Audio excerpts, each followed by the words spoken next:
Hello everyone, welcome in the virtual classes of Navodaya Vidyalaya Samiti. Myself Praveen Kumar, PhD Geography, Kothali, District Belgavi, Karnataka. Today we will understand about the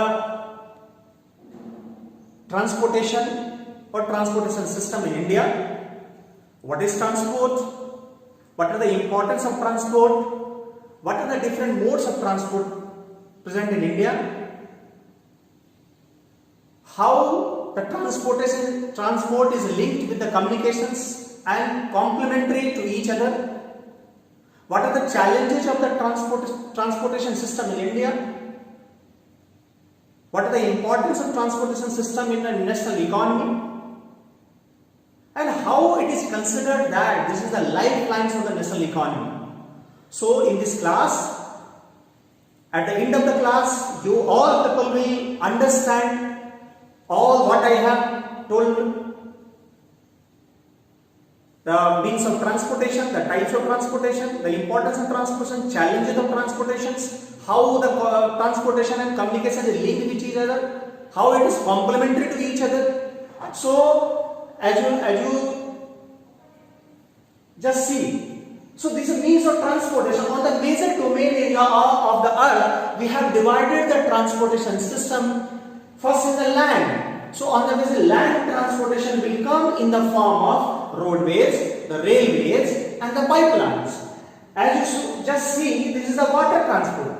So in the water transport, where the transportation will take place in the water within the geographical area of the country, that we call as the inland. It means you can say the backwater.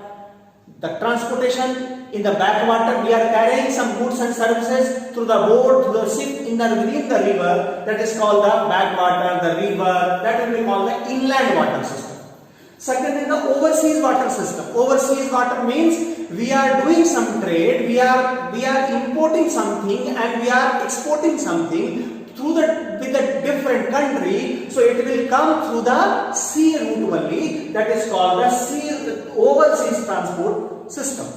Next one is the third domain area is the air. So on the basis of the domain area, we are carrying the air transport system. Maybe within the geographical area of the country, it will consider as a domestic airways or air transport system. And if we will transport in the form of passenger, in the form of goods, in the form of services from one country to another country, that will be called as the international transport system or international airway system. So in the air transport system, we can divide on the basis of ownership also. Sometimes generally we are dividing the airport transport system in the form of, on the basis of ownership. It will come in the public undertaking and the private undertaking. Public undertaking means that transport system is accessible to each and every person of the country. Private undertaking, it means this is that individual transport means is under the control of individual people. The ownership belongs to the individual people only. So that it is not accessible to each and every person, each and every person. So that's why just see, this is the means of transportation. This is the land, this is the water, this is the air, the roadways, railways, pipelines, water, inland, overseas, in the air, domestic, international, public undertaking, private undertaking. Okay. One by one we will see what are the present status of the transport system in India and what are the importance, each and every aspects we will discuss here. So just see, in the land transport system, the major contributing part belongs from the roadways. So in India, the roadway is basically playing a very important role. The road network is very important in India. Why it is so important to the other means of transport system? So just see, we will see that India has the largest network of roadways. Why it is important to the other? It is the construction cost of the road is very less when we are comparing to the railway, we are comparing to the airway, when we are comparing to the pipeline, where we are comparing to some other modes of transportation. So the low cost construction cost For that reason, roadways is playing a very important role. In the diabetic area also, because you know we will on the road, on the land, if we will construct the means of transportation, it will be directed, it will be controlled and determined by the physiography and the relief and relief of that particular area. So in the diabetic area also, in the narrow path also, in the uneven relief also, the roadway is created very in an easy way. So that's why in the northern regions of Himalaya, in the northeastern region of India, okay, what we have, I told you, we have to just observe on the India map also. That is the National Highway Network of India map. On that map, we will just understand the golden quadrilateral, the National Highway System also. Just see how it is called the golden quadrilateral. I told earlier also that basically the objective of the golden quadrilateral superhighway to make the efficient and fast mode of road networks to connect the all 4 mega metropolitan city. This is the north. In the north, this is the Delhi. This is the west. This is the Mumbai. In the south, this is the Chennai, and this is the east, the Kolkata. If we will connect all those metropolitan city through the road network, through the fast and efficient mode of road network, so automatically, because they are working as a growth pole center, so they will automatically give the thrust to the economic development of India and the economy of they boost the economy of India. So that's why in that golden quadrilateral, it's looking as a quadrilateral only. So that's why they are telling that this is a golden quadrilateral. In that golden quadrilateral, the 2 major portions is there: the north-south corridor and the east-west corridor. Just see from the Srinagar, the Union Territory of Jammu and Kashmir, the north-south corridor is connecting the Srinagar Union Territory of Jammu and Kashmir to in the south, the Chennai in the state of Tamil Nadu. So that's why it is called the north. It is in north, this is south. That's why it is called the north-south corridor. If we will go for the east-west corridor, so this corridor will connect the Porbandar in the western part of India, Porbandar, Gujarat in the western part of India, and it will go to the eastern. In the eastern, it will connect the Silchar in the state of Assam. So that's why it is called the north. This is the north-south corridor, and this is the east-west corridor. And these are the networks of the national highways. So just I told say Suri Road. So it will come from the Amritsar, the NH National Highway number 1. It will come from the Amritsar to Delhi, and it will go NH2. It will go from the Delhi, crossing to the Uttar Pradesh, the Bihar, the Jharkhand, and then it will come to the Kolkata. So this is the earlier in the medieval period, it was known as the Grand Trunk Road, and it was constructed by the Suri. Sometimes we used to call the Suri Marg also. So, and this is the the largest road of India. So NH7. It is coming from the Varanasi. This is Varanasi, Uttar Pradesh. It will come like that, and up to the Kanyakumari, the southernmost part of the India. It will connect the Kanyakumari from Varanasi to Kanyakumari. This is the longest national highway in India, and it is recognized as National Highway number 7. Railway network on the India map. So this is categorized according to the railway zones. So why we have divided the railway? Because for the effective and proper administration. So that's why they have divided the railway into 17 zones. So this is all the zones is there. We are using the pipelines to transport the LPG gas, especially the LPG gas, the natural gas, and the petroleum and the petroleum product only. This is a reduced and trans-shipment days, and the leakage is easily we can detect the leakage also. So that's why it is important. Right now regarding the pipelines in India, there are on the map you can see the major are going to start the waterways.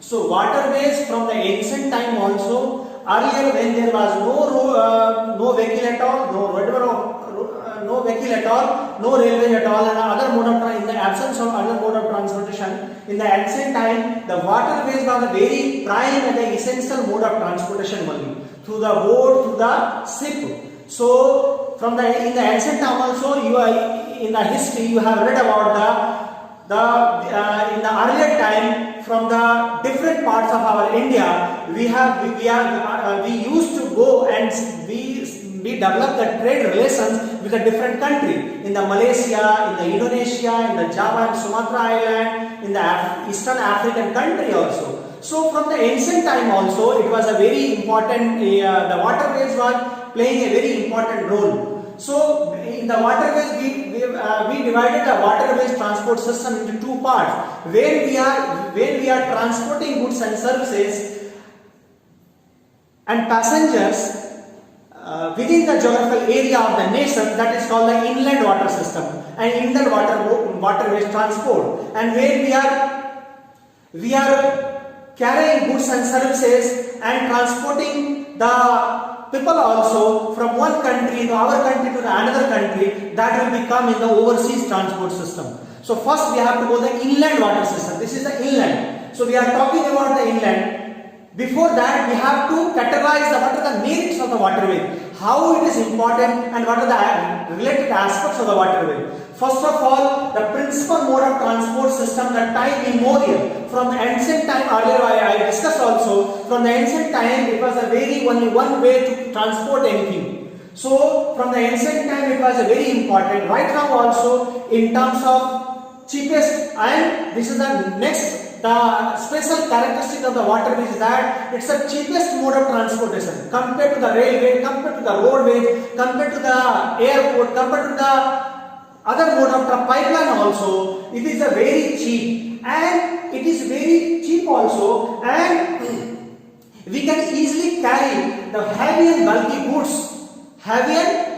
goods through the waterway, and it is a fuel efficient also and eco-friendly also. Now these days we are using too much the fossil fuel, and we are already problem has came regarding the environment pollution. So in the era of the pollution, this is a very important. This is a fuel efficient also and the most economical mode of transportation also. So that's why this is the basic aspects of the transportation, waterways transportation system in India. We will see the map. So first we will see on the map the inland transport system. The Kollam and the back lake water, the government of India has recognized that waterways in terms of the national waterways free, and in the eastern part of India, especially the state of Andhra Pradesh and the Tamil Nadu, the river course, the lower river course of the Godavari and the Krishna river, they have recognized that water route. It is known as the National Waterways 4. And this is the Mahanadi river. It is transporting the state of Odisha and a little bit the Chhattisgarh. So the Mahanadi and his tributary, the Brahmani river, that area is recognized, the lower course of that area is recognized as National Waterway 5. So these are for the effective development, for the effective monitoring, and to chalk out the economic feasibility in that area, the government of India recognized some particular water route as a national waterway. So right now, till today, the only five route has recognized as the national waterways 1 to 5. On the India map. So just see. This is this is the western coast, the Kandla port in the Gujarat. This is the Mumbai port and just JNPT, Jawaharlal Nehru Port Trust. So just near to the Mumbai. So next in the border of the Maharashtra and the Goa, basically it lies in the Goa Valley. This is the Margo Goa coast, and when we will come down in the Karnataka, this is the Mangalore. This is the Mangalore. When we will come in the Kerala, so this is the Kochi seaport is there. When we will go, this is this is on the western side of India and western coast of India, where we will come in the eastern coast of India and we will come from the north to south. So first thing in the West Tamil Nadu, this is the Kolkata port. Next, near to that, next we have to come the airways. We already read about the landways, the roadways, the railways, the pipelines. We read about the waterways, inland, overseas, and now the term has came for the airways. So, in terms of the comfortability, in terms of the speed, in terms of the prestigious mode of transport, the air is basically a fastest, comfortable, and prestigious mode of transport system. So that's why it has an advantage in terms of when suppose immediately we want to in the emergency services, those areas which are not accessible through the road network and through the sea network also. So how we can go immediately? So that's why in the terms of the fastest, the air is fastest, comfortable, and prestigious mode of transport. It is suitable for the difficult terrains. Difficult terrains, as you know, the land and the water, mode of transport system is totally dependent on the physiography and the relief of that area. So if the terrain is very different, especially just see in the case of northern Himalaya, the northern state of India, the Union Territory of Jammu and Kashmir, the Ladakh, the state of Himachal Pradesh, state of Uttarakhand, the state of Sikkim, and now all the northeastern state of India. So the terrain is very tough. The too much vegetation is there, the very soft hill edges is there. Then how we can develop the road and railway? So for that of terrain, so automatically the importance of airways is coming very in a prominent way. So the airway is very good for it is best suitable for the difficult terrains. The marshy land, the sandy land in the desert area where there is no option at all. So for that purpose we are always preferring the airway. So the airway is basically providing within the geographical area of the India services also and in the different parts of the world also. So when we are transporting goods and services in the passenger within the India, that will be considered the domestic airways, and where we will do the transport of goods and services from our country India to the other. So just we will see the airports in India on the political map of India. Just see the yellowish color, it has written this is a symbol of the airport. So this is the yellowish color is there. So which area? This is the yellowish color we are recognizing as an international airport. So just see from the north. This is Amritsar. This is Raja Sansi International Airport in Amritsar.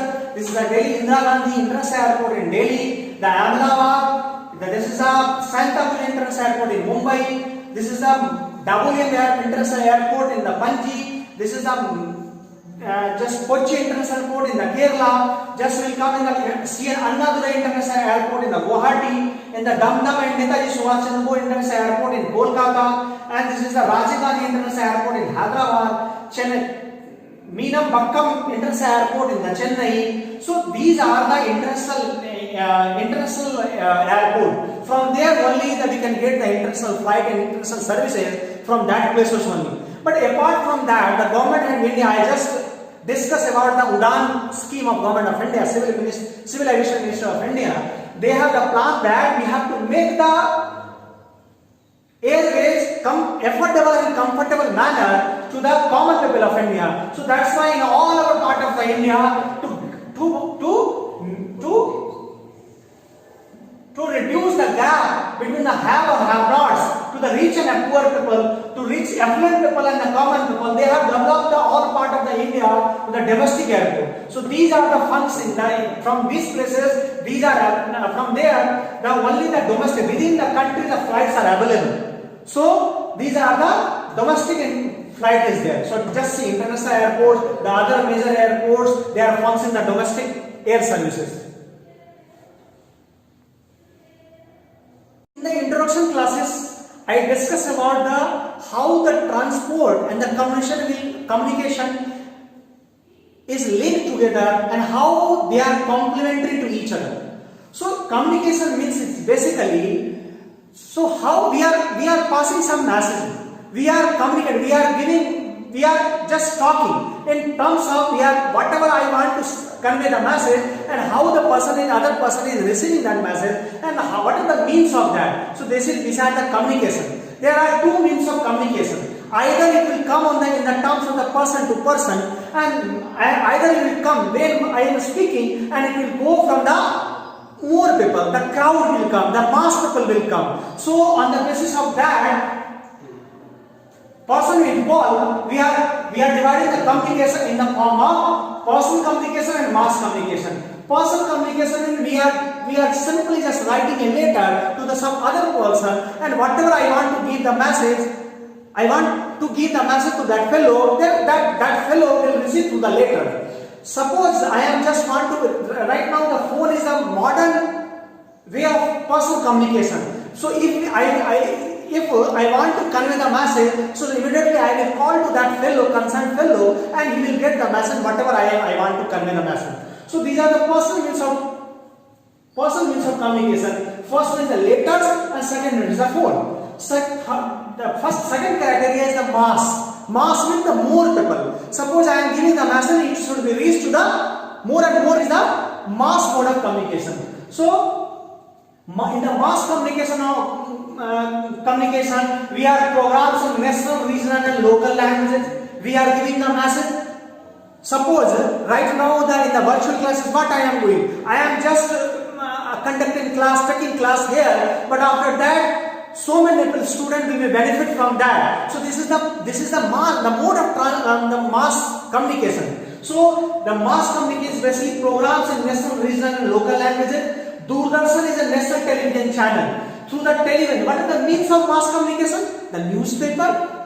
There is a newspaper in the mass mode of communication. The television, the radio, the videos, the internet. We can take the information, we can get the communication through this modern way of communication. That is what the mass communication. The old way is that through the book we are getting, the journal, the magazine, the newspaper, we are getting the mass communication. So these are in the Doordarshan and national television channel to give the mass communication. Right now the government of the Prime Minister of India, where he want to address the nation, they are always in a frequent manner, in the fortnight earlier, right now in the 1 month, 2 months, the PM of the Prime Minister of India, the Modi, the Prime Minister Narendra Modi, always if they want to just address the nation, they are using the Mann Ki Baat through the radio, through the television, they are coming. So this is a variety of programs, provide entertainment and create the awareness also. Right now this is pandemic of corona is going on. So what we are doing, person to person, is not possible to convey the message from the doctor. What the government is doing or the administration is doing on. So for the awareness purpose, due to the how we can defeat the corona, how we can follow the guideline. So they are creating some videos in the form of messages, and they are circulated, they are broadcasting to the television and radio, the internet, whatever, and the more and more people are getting the messages. So is it true now? In the time of corona, it is very true. We are right now what we are. We have to stay in the home. Corona will be out. If we will go out, corona will come in our house. So what we are staying in house, and after that also we are getting so much information about the how we can defeat the corona, how we can save ourselves, how we can protect our family. So this is the mass communication, means of command. Television, newspaper, radio, press and film, etc. This is the mass mode of communications. So right now, if these things will work along with the transport system, surely we can confidently say that if the fast and efficient mode of communication along with the transportation will come, then our country's economy will go thus, our trade and commerce will go up, and we will be benefited in terms of the good condition, growth in economy, in terms of more and more employment generation will come, the living standard of our people will go up, and in the international arena also, the India image in terms of prosperity, in terms of strategy, in terms of the political world also, it will improve, and it will give the pivotal role. He will give the central role of India. Stop. Next chapter. Just see, this is the mail channels. We are dividing the categorizing the mail channels in the Rajdhani, the metro, the green, the business, bulk and critical. Critical means after some time it is coming. The 15 days, the 1 week, the 1 month, 2 month, 3 month, annual. So just we will see. After that, these are the modes of the communications only. So we finish the mode of transport, the types of transport system. Second, there came the mode of communications also. What is the communication? What is the mode of communication? And then next we will go, because through the transport, what we are carrying? We are carrying goods and service from one place to another place, from one area to another area. And those processes involved, this is called the trade. So the trade will come in terms of maybe it will cover, it will happen, it will go on the within the geographical area of the country, and maybe it will go from the beyond the geographical area of the country. So where it will come in the form of local trades, means on a local way. Suppose I sell something from the other part of the other local area. So the exchange of goods and services on the local basis, it will come the local trade. Where it will come the local trade will come within the cities, the town, the villages, and the state level. So it means, it shows that those trade practices, those demand and supply, those selling and purchasing, when it will come within the geographical area of the country, that will be called the local trade and the domestic trade. But when we are exporting, we are sending some goods and services from our country to the different parts of the world, different country, so that will be called an international trade. It means the trade practices, either we will sell something and we will purchase something. So sale will be considered as the export, and when we will purchase from the other country like the China, the US, the Canada, the Kenya, the South Africa, the Australia, so that will be considered the import. So between the two, or the international trade is basically the between two or more countries, and that will come in the index of the economic prosperity of the country in terms of the export or in terms of the import. Just see. So international, right now one more area has emerged. This is a tourism area.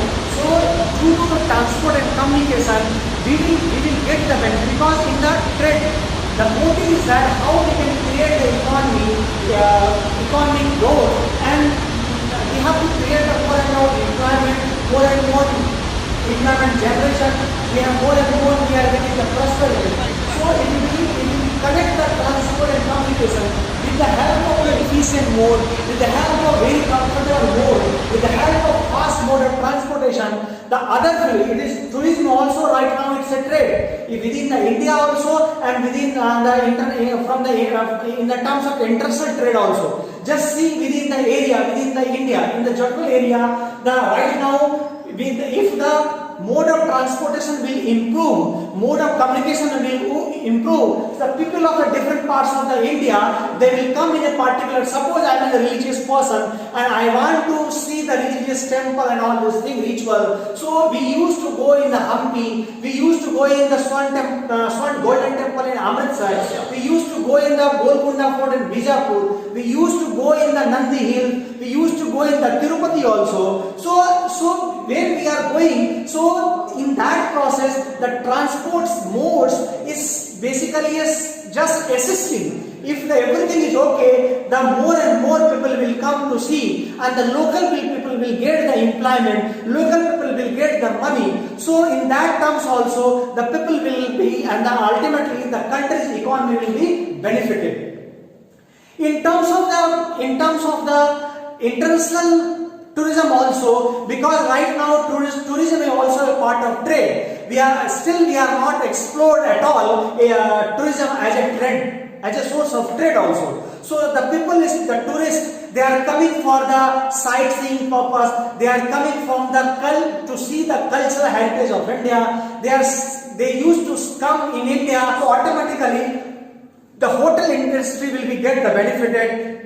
The transportation and communication industry will get the benefited, the local economy will be get the benefited, the individual local people will also get the employment. So ultimately it will robust the Indian economy. So just see, the gross sustainable over the last 3 decades witnessed increase in foreign tourism. If the more and more foreign tourists will come, so automatically the foreign exchange will come, the trade value will go up.